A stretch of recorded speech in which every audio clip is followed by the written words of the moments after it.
Hi, I'm Vanessa, Hi, I'm Jacinta. and this is Strange Colony. Do do do do do do do do.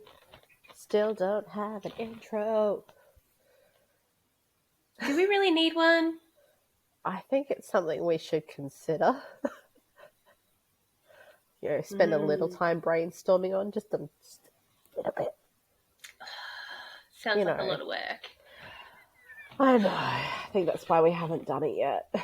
Oh, that and lack of creative juices lately.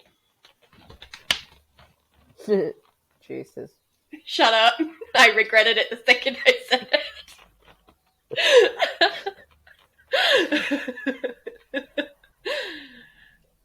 Just in case anyone's wondering, the reason I've got really crappy lighting today is because I am in a lot of pain, so I'm sitting where it's comfortable, not where it's prettier. But anyway, it's all you, hun. So, as mentioned at the end of Snowtown, I will be covering Ned Kelly and the Kelly Gang for a few eps. Excitement. Yes! I love this story. It's one of my all-time favorite Australian history pieces. True blue Aussie, you are. I don't know jack about Somewhat. it. It featured heavily in my early childhood education. Fair. And my dad is very true blue Aussie. But let's not get into that. As I say, we go any further, we're going to have to start cutting stuff. This is a podcast, it's not therapy.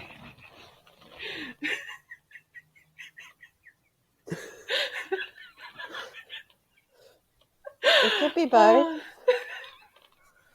Saying. Fuck you.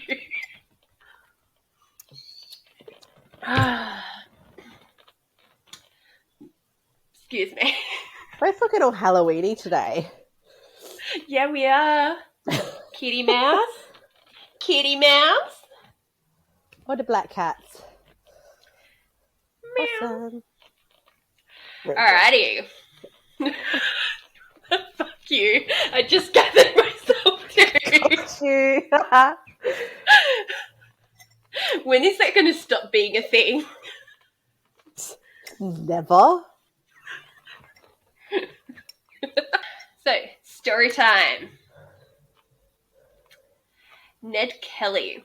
He is easily the most iconic Australian bushranger Ever. ever. His full name is Edward Kelly, no middle names. Yeah. And he was born in December 1854 in the British colony of Victoria, because this is before we were Australia, I think. I didn't actually check that. I probably should have. That's all right. I'll Google. You keep going. Thank you. In the settlement called Beveridge. Beverage? Yeah, it's called Beveridge. As in... Beveridge. Yep. Okay. Irish family too. Yep. Make of that what you will. I lost what I was going to say next. He was born in Beveridge. Born in Beveridge. Oh, that's right. So this is like gold rush era for Australia. Right. We were colonized by the Brits in what, like 1770 whatever? Google I'm a that really too. bad Australian. I don't know. I have never had any interest whatsoever in the history of our colonization. I actually find most of it kind of repugnant, so I kind of went, nope. See, that's what drew me to it, because I have morbid curiosity. Like, what happened was horrendous. Absolutely. But I want to know. So his parents were John Kelly and Ellen Quinn. who became Kelly when they married. Mm-hmm. He was the third of 8 children. 8. Family of 8. I'm sorry. I know I'm supposed to react astonished and horrified, aren't I, to that? But, I'm cooking number 6 for us, so it's... Fair. I'm and the wrong audience for that. 8 is pretty common for the time. I'm coming at this as, like, the mother of 1. I mean, yeah, fair. The idea of an extra 7 would be mortifying for me. It's just like, well, that's just another 2. Yeah, fair. So the siblings were Mary Jane. She died at 6 months old. Yeah. I lost my shit when I read that. You can tell who used to smoke. And if you can't tell that it was both of us, there's something wrong. The next daughter along is Annie, who later becomes Annie Gunn. I love that name. This is cool. Margaret. Standard. James. Daniel, who's known as Dan Kelly. He features heavily in this story. Right, I have Catherine. heard Dan Kelly. Yep. That is Named a quintessential Irish name. Yep. And Grace. Grace Kelly. Yes. Like, I could be proud, I could be blue, I could be violet.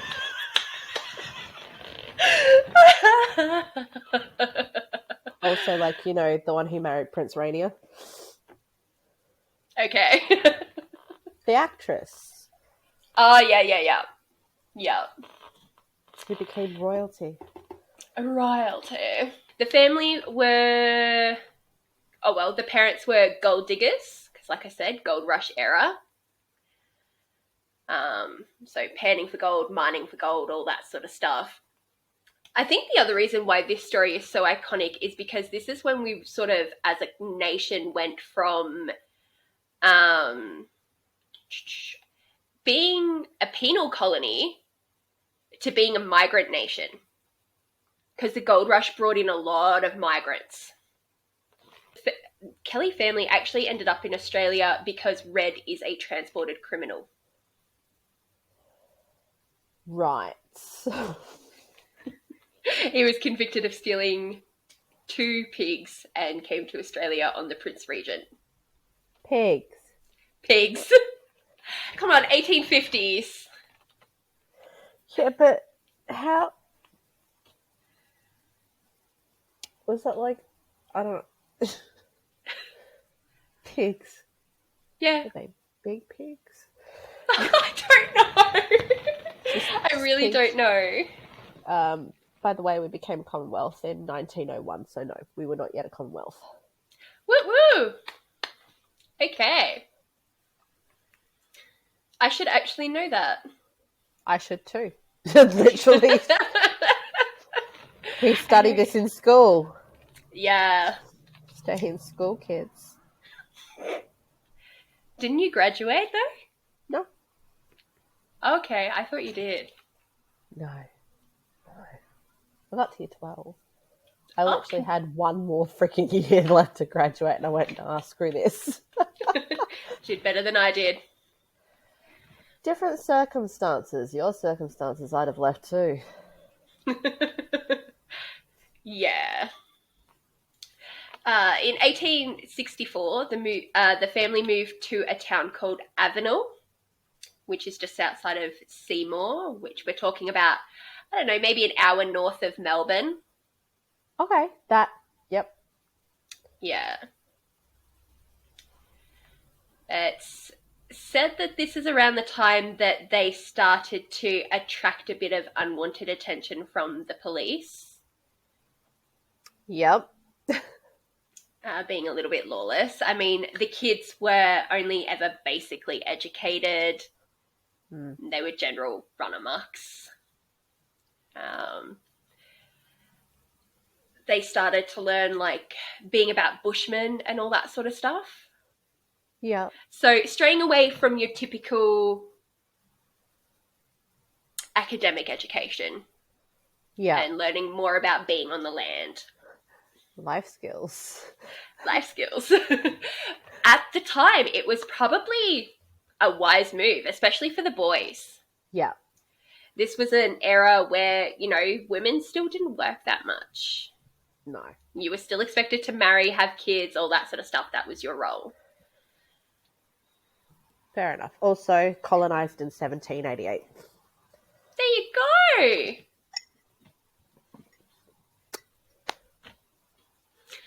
I got something a little bit right. Look at me go. You're in the right century. What? I was even in the right decade of that century. Yes. Oh, wow. Wow. I couldn't remember what you said. I just remember there was a 17 in front of it. You're doing good today. You're doing good. I'm in a lot of pain. But as you were saying, so they were learning about being bushmen, etc.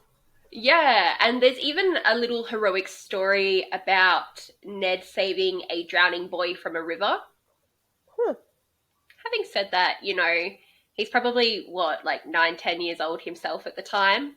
Wow. So, yeah, quite young, but also not, super influenced by... Yet to be corrupted. Yet. Yes. The boy's family, as a token of appreciation, gave him a green sash, which he reportedly wore under his armor. Aww. I know. That's all sentimental and ish. It is. So, yeah, a little sweet anecdote before it gets heavy.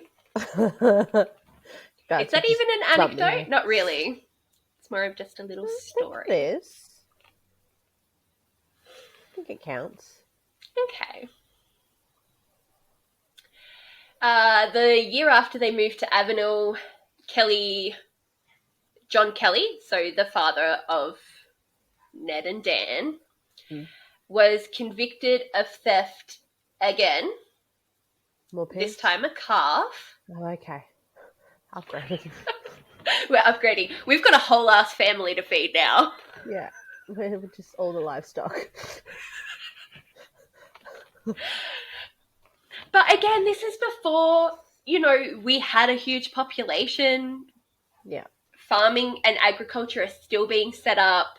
There's not a lot to go around. No.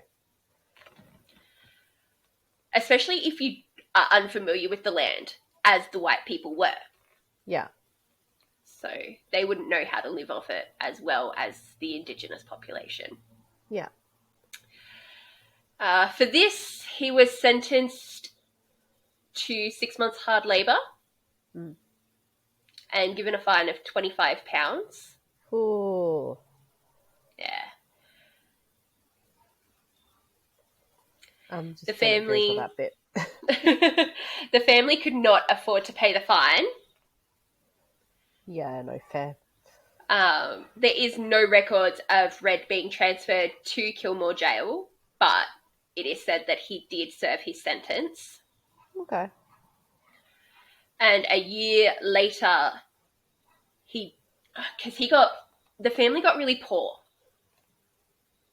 during this time. Got really poor? Well, they weren't particularly wealthy to start with. They weren't particularly wealthy, but it was at the point where they weren't doing well at their property at Avenel. It wasn't reaping the rewards that they were trying to get out of it and all that sort of stuff. And so he's drinking. Oh, and he literally drank himself to death. Yep. So what he year passed was it that away. He was fined. 1865. Thank you. Sorry, continue. So he passed away the day before Ned's birthday in 1866. Wow. Also leaving Ned as the family male head. Oh. At 12 years old. Holy dooly. Yep. Inflation says that's a fine of £3,346 today. Oh my god, I don't even want to know what that is in the Aussie dollar. You're going to tell me. Tell me, I need to know. I'm going to find out. Hang on.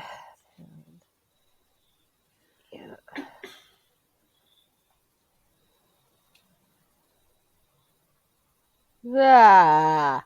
Ah, Oh god. $6,019 for a freaking calf? I want to know what the cost of buying livestock is, because that might actually be warranted. Really? Mm. I'm going to go on that tangent. You continue. Excellent. I love you. Me too.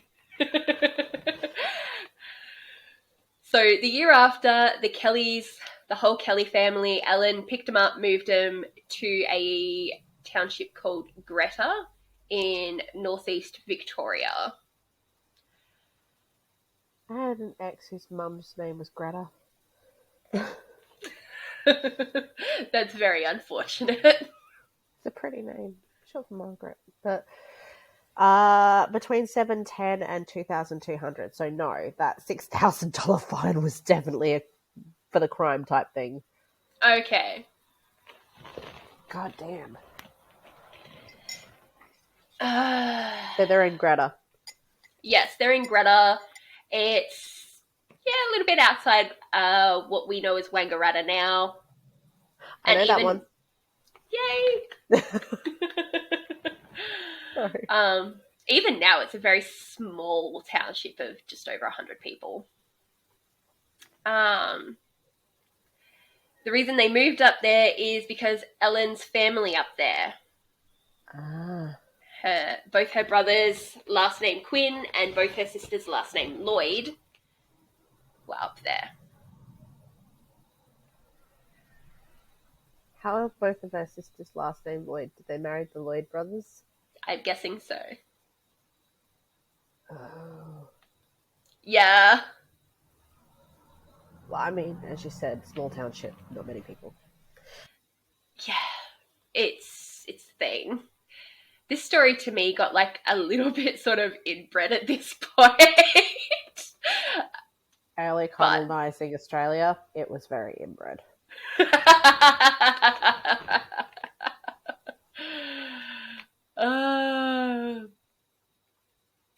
So in 1868, Ned's uncle Jim, was convicted of arson and sentenced to death. Ooh. That being said, arson in Australia. Oh yeah, we are a very dry country. Very dry. He had set fire to the rented premises that the Kellys were all living in. Why? I don't know. Unless it was like some sort of an insurance thing because the Lloyds were living there too, but it's rented, so probably not. No, that's Maybe he was just blackout drunk. I don't know. I was about to say stupid drunk moment. But luckily for him, this sentence got commuted to 15 years of hard labour. Yeah. And because of the loss of premises, the family moved to a small farm at 11 Mile Creek, which is just outside of Greta. Uh-huh. The farm was allocated to the family under the Land Act circa 1860, which gives the family the option to buy the land once certain criteria has been met. Fair. This type of farm was called a selection. And the criteria are usually like they have to be able to cultivate and like actually make something of it. Yeah. The selectors are constantly in rivalry with the squatters, which are the herd farmers. Yep. Drovers. Yes, because apparently the drovers took over more land than they were supposed to. They would go over their allotments and graze all their herds everywhere that they shouldn't be doing. Yep. And so that led to a lot of infighting between farmers.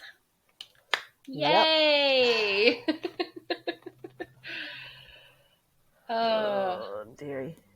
So, yeah, fun times. This is like what influenced Ned as he's growing up, watching all this stuff happen around him. So, yeah. A little bit. This is like our kind of version of the Wild West, like you stated. Yeah. Yeah.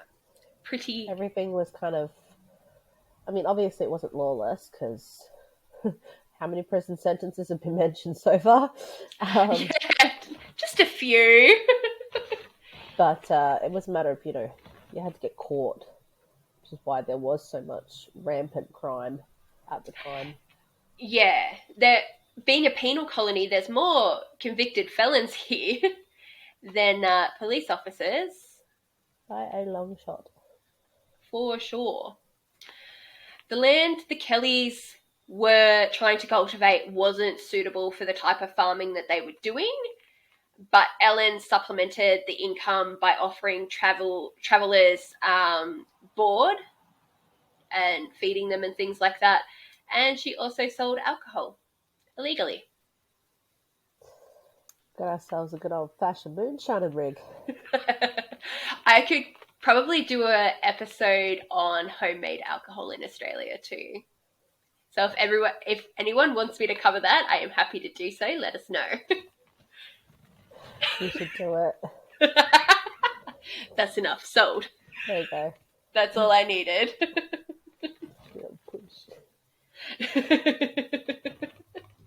So all during this time, the kids are running amok, like I said, out in the bush doing bush things.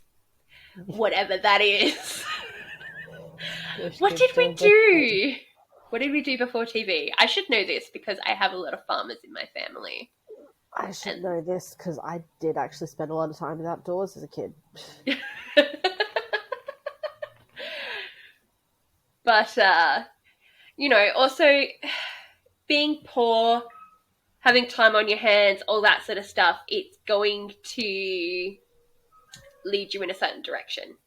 You're going to do what you can to try and sustain yourself. It's natural instinct at the end of the day. Absolutely. And growing up in a family where a lot of the men are being arrested and jailed did not exactly give them good footing, good influence to better themselves and have a better life. In 1869, so we're a few years down the track now. Yeah. Ned is now 14 and he meets known bushranger Harry Power. Mm-hmm. The names. I love it. It's great. Ay, Dios mío. Yep. His alias was Henry Power. I've got some Harry Power right here.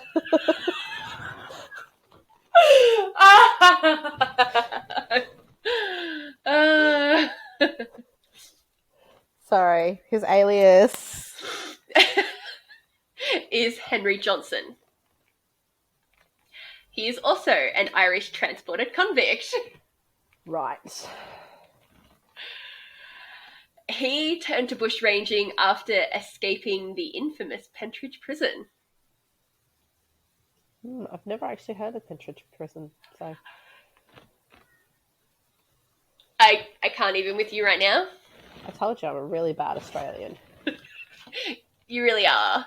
I mean, You were born here, but you're the daughter of two different immigrants as well. So, Yeah. whereas half my family have been here since colonization. But I'd be a bad Brit or a bad Kiwi as well. You're just a bad everything except you. Yeah. I'm me. It's my nationality is chaos. I'm here for it. Can we make that an official thing? Claim that. Yes. But yes, there's an infamous prison that is not so infamous to me. Yes. I'll look it up. I'll do research. Okay. Thanks.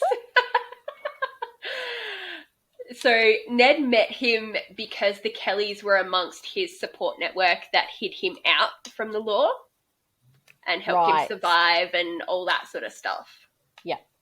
Ned, looking for a father figure, became this dude's protege. I don't know if it's necessarily looking for a father figure or looking for something to do, looking for a way out of his life.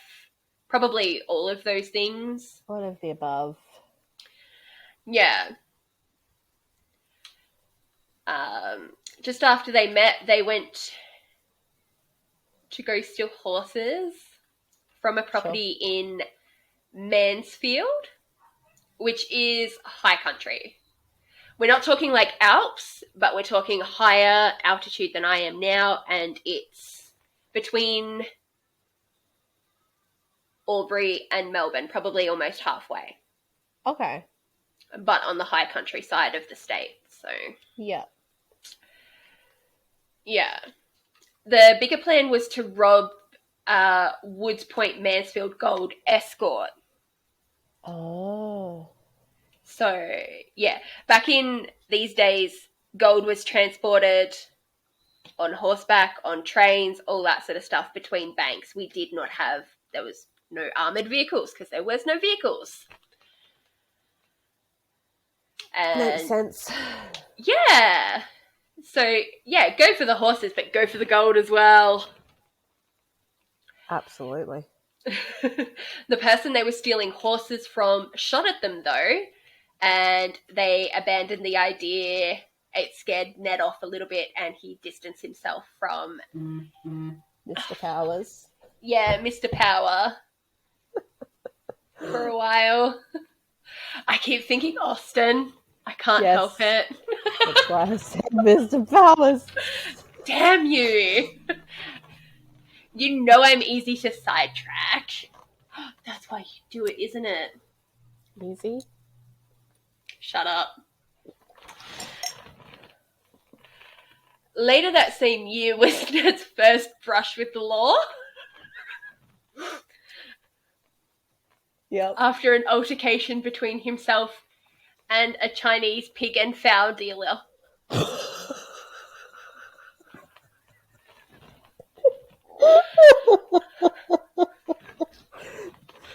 Oh my god. It's funny, as I was researching this... I have to just say that sentence again. Aaron's sitting right next to me. I just... All of y'all, hold the phone. So, Ned Kelly's first major brush with the law was after an altercation with a Chinese pig and fowl dealer.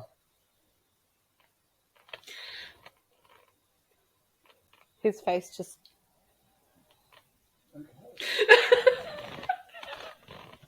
Okay. As I was researching, I knew which bits you were going to laugh at and all that sort of stuff. I knew that. No, you have not. I'm going to struggle to say his name, though. Oh, no. Hang on. Give me a sec. Let me prep for this. Right.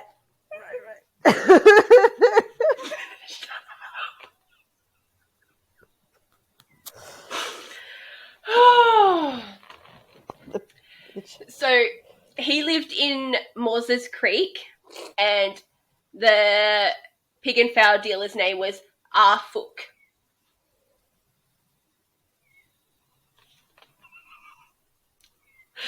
Sorry. I am so sorry.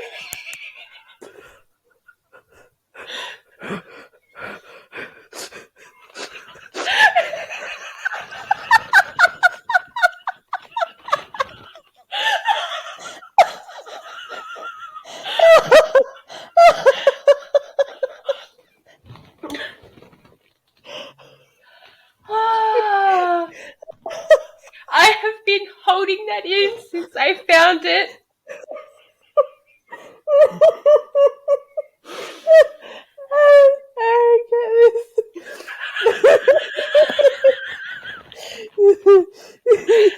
The pig and found it on that Ned Kelly had a Russian. His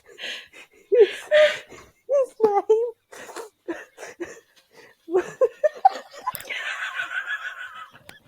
Oh god.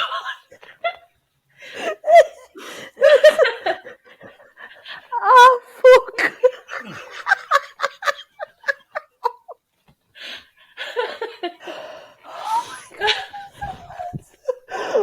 Oh. So, Fook's story of the situation was that he had been walking by the Kelly residence. Ned had held up a stick and stated that he was a bushranger before robbing him of 10 shillings. The evidence Ned gave in court was that Fook had abused Annie, his sister, and in a dispute over a request for some water. Just give the dude some water. But Ned's story is that Fook beat Ned with a stick after he came to Annie's defense. Right.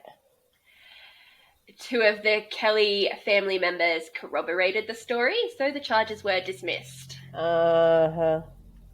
Because there's no other evidence, all the eyewitnesses lent in his favour, blah, blah, blah. Yep. So, fun. Oh dear. In 1870,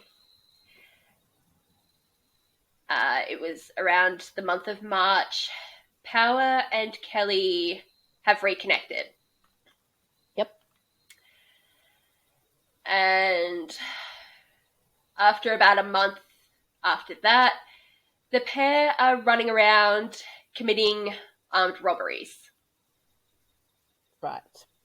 And through their network of connections with supporters and being bushmen and being able to live off the land and things like that, police are unable to apprehend them. Yep. This was also before Ned was known as a bushranger. So they knew Power had an accomplice. They didn't know it was Ned Kelly. Yeah. Right. It took about a month before the press named Ned Kelly as Power's accomplice. It's not bad. Kept under wraps for a little bit. Yeah. And then not long after that, because it was then known, he was apprehended and he spent time in Beechworth jail. Huh. Okay. Beechworth is one of my favorite little towns around here. It had a massive community during the Gold Rush era. Even now it's a major tourist town. I love going there. Sorry to go off on that little thing. I love that. We go berry picking. It's the home of Beechworth honey. Yeah, we do berry picking just outside of Beechworth. Yeah. And there's a few different spots you can do all sorts of fruit picking around there. It's the home of Beechworth honey, and you can do tastings there. It's the home of Bilsons. You can do tastings there. What's Bilsons again? Bilsons do alcohol and cordial. Right. You've mentioned this, yep. Yeah. We just went there for Nate's birthday a little while ago. Yeah. And he did cordial tasting. We did alcohol tasting. That's right. He was pretending to be a drunkard. Yes. On the cordial. Yes. He's at the bar and he's like slamming down his shot glass going, yes, child. Yes. Just don't break anything. I cannot afford to buy the store. No. So many glass bottles in there. There's Beechworth Bakery, which is pretty iconic, and there is the Sweet Co as well. Also, you can do ghost tours and regular historical tours at the old Beechworth Jail, which Nice. I want to spend a weekend up there because the ghost tours are at night. Yeah. I would love to spend a weekend up there and just do ghost tours, spend the night, come home. To do this. Love it. Yes. Anywho, back to the story. Back to the story. 3 separate robbery charges were laid against Ned whilst he was detained. 2 were dropped due to a lack of evidence. Mm-hmm. Yep. The evidence for the crimes was just victim testimony. Yeah. And for the 3rd charge, it was said that the witnesses failed to identify Ned, but in truth, they weren't given the opportunity to in court. Oh? Superintendents Nicholas and Hare blocked the witness testimony. Nicholas rolled into court and stated that Ned fit the description and made the request that he be remanded for trial. The judge agreed. Uh-huh. And Ned got sent down to Melbourne, so I'm assuming that's Pentridge, before being transferred to Kyneton for his hearing and sentencing. Yep. No evidence was ever provided, and he was released. Oh. They done screwed the pooch on the procedures. Yeah. They were so desperate to get him. Yeah. Well, there's a bit of debate amongst historians about this event as to whether it proved police harassment against the Kellys or collusion. the Kelly family intimidating witnesses. Ooh. I mean, honestly, some of it also could be buying out the police as well. Yeah. And they weren't making a hell of a lot back then. It would be very easy to do. Very easy to do, especially if someone's got like a habit, whether it be drinking, gambling, whatever, that makes them very easy targets for corruption, essentially. Yep. A little fun fact, I don't know if it's fun or not, is that the witnesses described Power's accomplice as being half-caste. Oh. Was there... But he wasn't. No. Consider the lack of hygiene at the time, though, and being bushmen. If they hadn't gotten around to having a serious bath in that month... So they assumed because they were dirty that they were darker skinned. Yeah. They were definitely white people. The witnesses, obviously. They'd have to be. Yeah. There's no way an Indigenous person would look at a dirty white person and say they're half-caste. No. No, because a lot of the time it's the features rather than the skin tone that you get. Yeah. Like me. Yeah. Like Nate, he's got the broader nose, the big full lips. Yep. Same, but different Indigenous. Yeah. the more olive skin. Yep. Yeah. Yep. I got a little bit stuck on it because I'm like, I don't know what to make of that. How could you... Yeah. And my brain's going off on a completely different tangent. Again. Yeah. There was a property called Glenmore Station owned by Ned's maternal grandmother. Or grandfather, James Quinn. Yep. So, mother's father. Yeah. In 1870, Power was captured by police while resting under a gunya that overlooked the property. A gunya, I did actually have to look this up because I didn't know. It's just those basic bark shelters you see in history books. Couple of trees, bark off of the trees, made into a shelter or propped up with a stick. Exposition for our foreign friends. Yeah. And so from this, because Ned has had his time and stay in Melbourne and Beechworth and Kyneton, the rumours mill started up about Ned informing on Power. Right. Which is how his charges got dropped. Ned denies the claims, of course.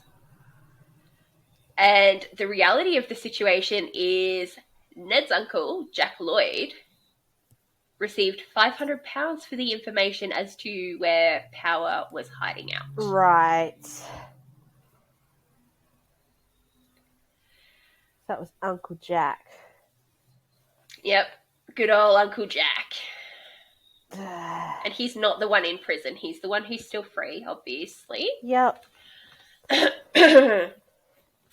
It's still possible that Ned had given up information in exchange for his charges to be dropped, but it's a lot less likely that the information that he gave was actually useful relevant or current. accurate. Yeah. Power, though, believed the rumours never stopped holding Ned responsible for that, for his capture. Oh, right.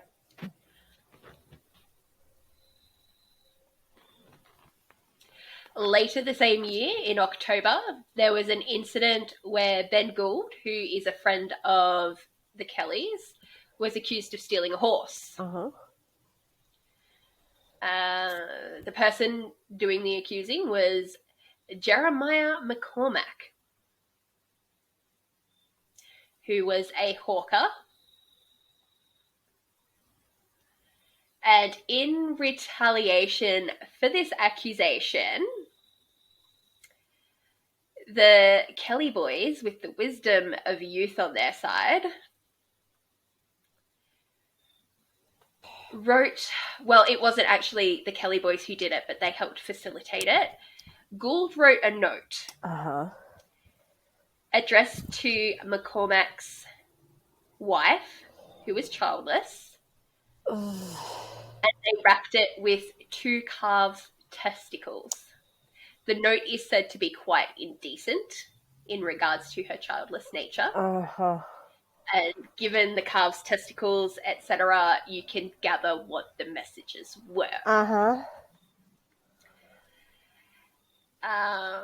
Ned was involved in that he took receipt of the note and testicles, passed it along to a cousin, who passed it along to McCormack's wife. McCormack confronted Kelly, and Ned punched him in the face, knocking him to the ground. Ned is still a child at this point. And he just knocked a grown-ass man. Although Ned, by the age of 15, definitely looked like a man. Yeah. And, of course, Ned was arrested for his part and sentenced to 3 months hard labour. Oh, these boys. These boys. So, 1971, in March, Ned was released from Beechworth Jail. 1871? Oh, yeah, 1871. Yes. Thank you. Sorry. Released from jail? You're right. Released from jail, and that was early due to good behaviour. He was that person who always got caught, always got a sentence, and then always got released on good behaviour if he got sentenced. Right. Also, there was prison overcrowding at the time, so good behaviour was enough to get you released quite early. Yeah. A few weeks later, Isaiah Wilde, decided to go see his friend Alex Gunn, They sound He was like a Scottish... anime characters.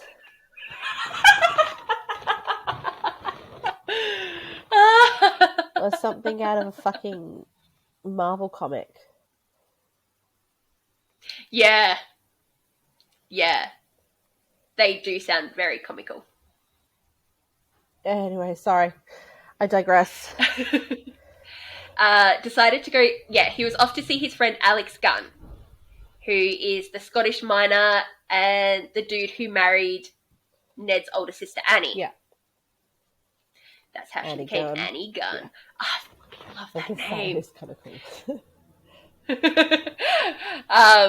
So Wright was riding into town on a chestnut mare that he had borrowed from the postmaster of Mansfield. Yeah. When asked about it, Ned claimed that he had no idea it was a stolen horse. Uh-huh. I'm sorry, sir, I just don't know. Uh-huh. That night, the mare went missing, and Gunn loaned one of his own horses to Wright so that he could go look for the missing mare. Yeah. And if he found the mare, he could keep it until he returned. Yeah. The mare was found soon after by Gunn and a neighbour. Uh-huh. Neighbour's name, William Williamson.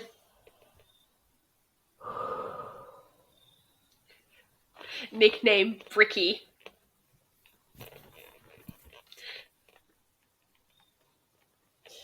And people give us shit for having kids with names like Rain and Leaf.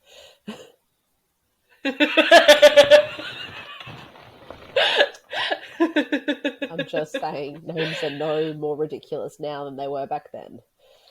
Not that I have a child named Rain or Leaf. No. So Kelly took the mare, the stolen mare, on a ride to Wangaratta. And he stayed there for 4 days. Oh, I've got the Chocobo song in my head now.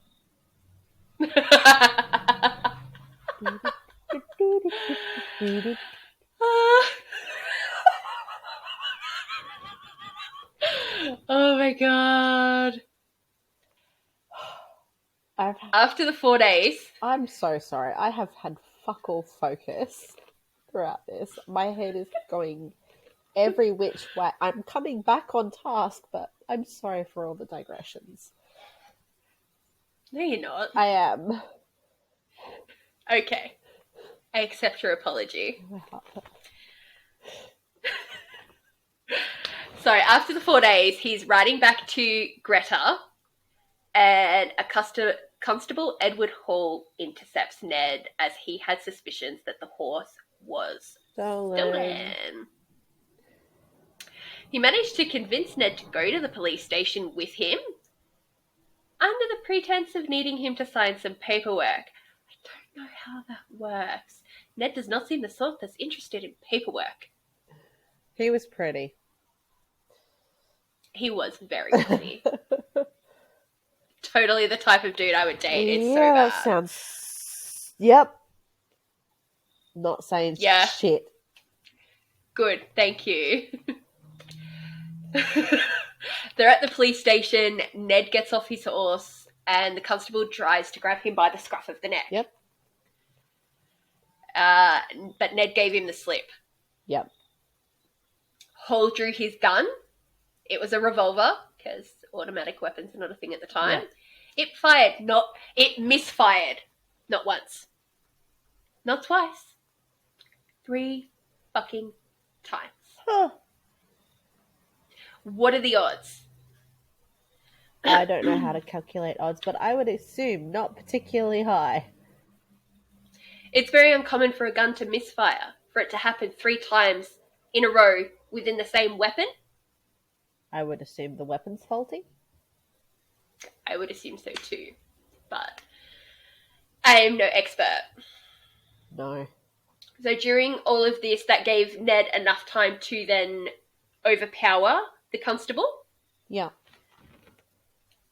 when Ned retells the story, Uh-huh. he tells people he straddled the constable, dug his spurs into his thighs, making him squeal and roar like a big calf being attacked by dogs. And that's a quote.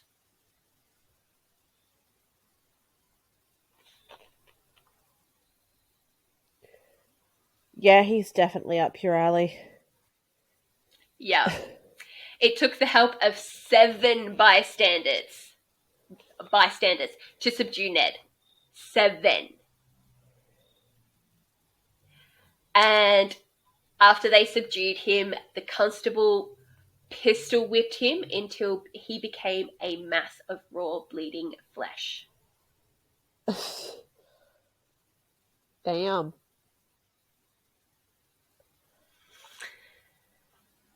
So Gunn and Ned were charged with stealing horses. Yep. One of the Kelly's neighbours, James Murdoch, testified in court that Ned had implied to him that the horse was stolen and had apparently tried to recruit him to try and steal others. Snitches get stitches.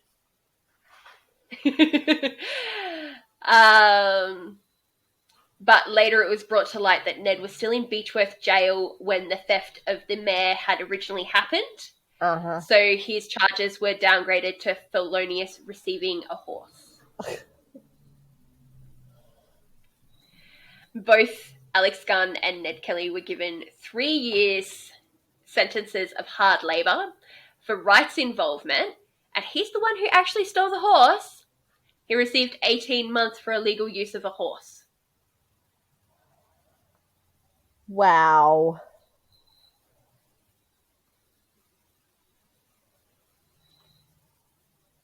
Yep.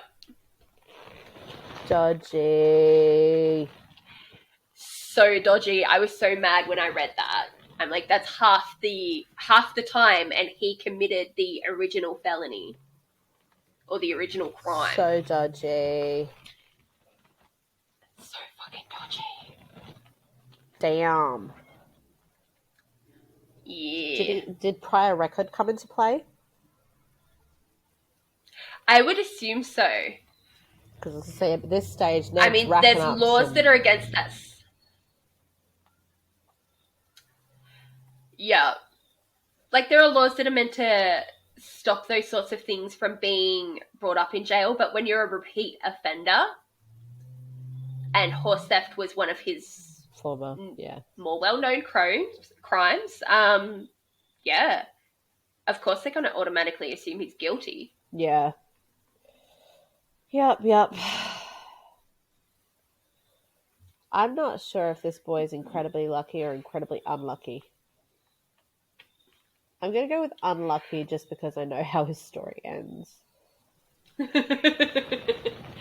Fair. Very fair. He kind of brings it on himself. Like, if he was a smarter criminal, or... Not a criminal? Yeah, I was going to say, or not a criminal at all, then... Yeah. Yeah. All of that. But with that being said, that's as much as we're going to go through today. I will bring you more. Oh! Next episode, we will be able to start with the other two... Other bros. The other bros. The bros. Yeah, the other Kelly bros. Please. We'll be able to start the ep with a story about them. Okay. And where do you see it heading from there?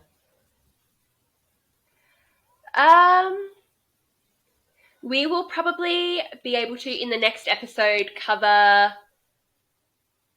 Ned and James's beginning into the family business, and up until they become the Greta mob, we'll be able to cover Ned Kelly's few-year stint of trying to go legitimate and stay out of trouble. Yeah. And the episode after that, I will probably touch on the other two members of the Kelly gang. Yeah. Because there's the Greta mob and there's the Kelly gang. Right. And the Kelly gang are actually part of the Greta mob, but yeah. Right. Okay, so we'll be going into Greta Mob next time, and then Kelly Gang after that, and then the Last I'll just Stand say the after that. showdown. Yes. I've had so much trouble because I want to do backstory on everybody. Well, you know, they've got And I may such still cool names. torture you all with it. I want to know what our foot steal is.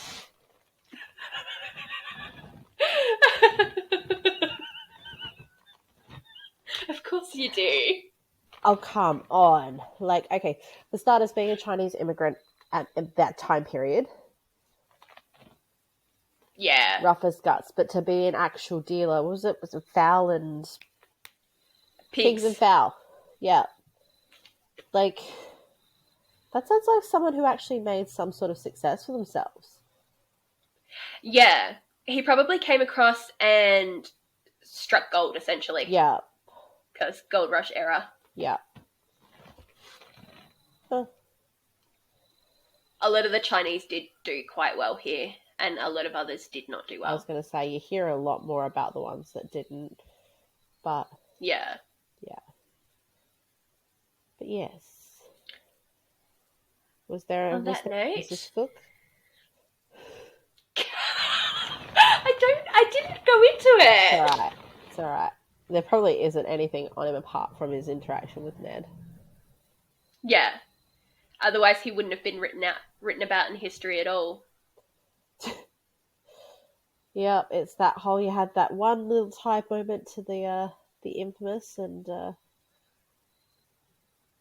yep. The rest is obscurity. That's what you'll be forever known as. Yeah. Yep. You'll forever have immature people like us laughing at the similarities to an English swear word. Yay! I'm childish. I have no regrets.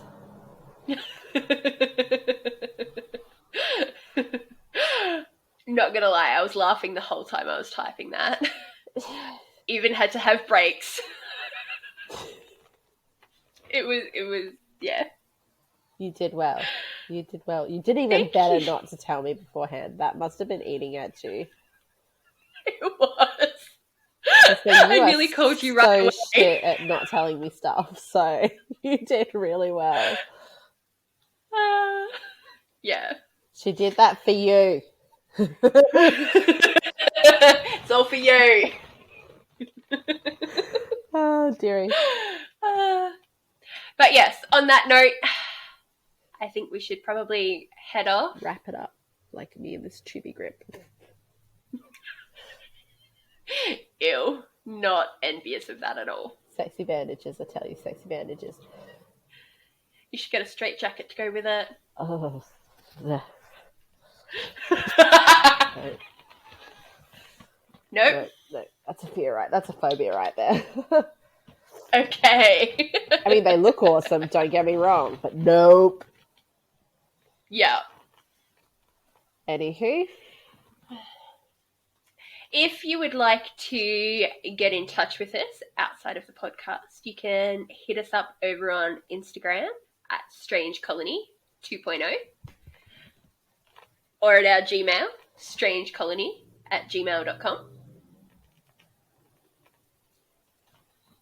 We'd love to hear your ideas. Actually, we really would love that. I love and feedback. Feedback is awesome. Yeah. Feedback is our friend. We love it. I mean, hell, if you want to troll us, go ahead and do that too. I don't mind that too. Give me attention. Go ahead. Make her day. The more interesting the insult, the better. On that note, I love you. Bye-bye. I love you. Bye-bye.